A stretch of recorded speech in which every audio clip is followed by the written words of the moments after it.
Yo, what is going on, guys? Tyro here, aka the Light Skin Gamer, aka LSD, and I know you guys have not seen this game in damn near a year. I think it was like April last time you guys saw this game, just because it's been in a shoebox for the longest, just out of the pure hatred that I had for Activision and what the fuck they did.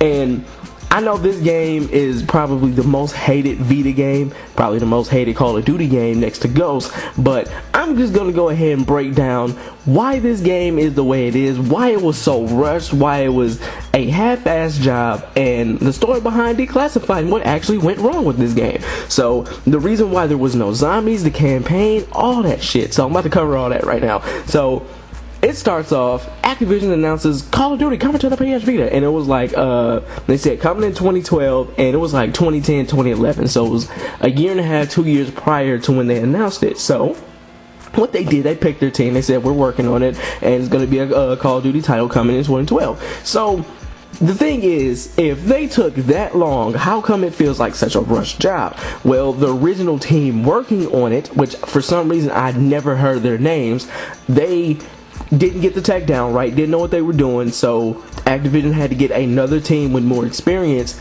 working with Vita tech and stuff like that to work on this game. So all that basically ended up happening. They had to get Nihilistic in to basically do a cleanup job to finish the game, not them working on it all the way through. They had to get a cleanup job and basically cut so many corners and get rid of so much stuff just to make the game how Activision wanted it, the publisher, not the developer. So the thing is, why we didn't get zombies is because the publisher, Activision, told them to make their multiplayer stronger because it wasn't strong enough, so push everything else away and focus on multiplayer, and they did that.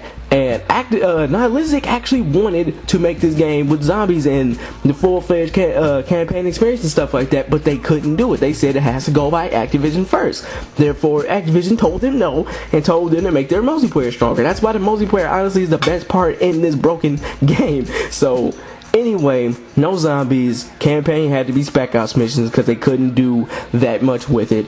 And it just ended up being a half-assed job, and it really was a smack in the face to Vita fans because of the fucking price range. The price was $50 when it came out. Man, I think they gave you Rose to Victory, which is a PSP Call of Duty title, which quite frankly I never gave a shit about. So I have no idea. They just gave you that free. Like, who wants to pay money for a Vita game, then like, oh, you have to pay extra money just to get this game? They say it's free, but that's just stupid to me. No, don't do shit like that.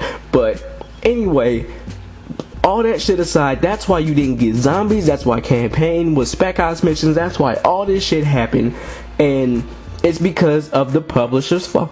The publisher's fault. It's not the developer's fault. If you had a problem with the core mechanics in the game, yeah, you can blame the developer, but if you're saying like, oh, the game was $50, fuck Nihilistic and stuff like that, that's not their fault. It is the publisher's fault. Nihilistic, all they did was develop the game. They didn't come up with the price. They didn't come up with the decisions that had to be made in the game. That is Activision's fault. So do not blame Nihilistic for what the fuck happened. If you honestly have a problem with the core mechanics of the game, yeah, you can blame Nihilistic, but the price and all that other shit and why zombies wasn't in the game, don't blame them.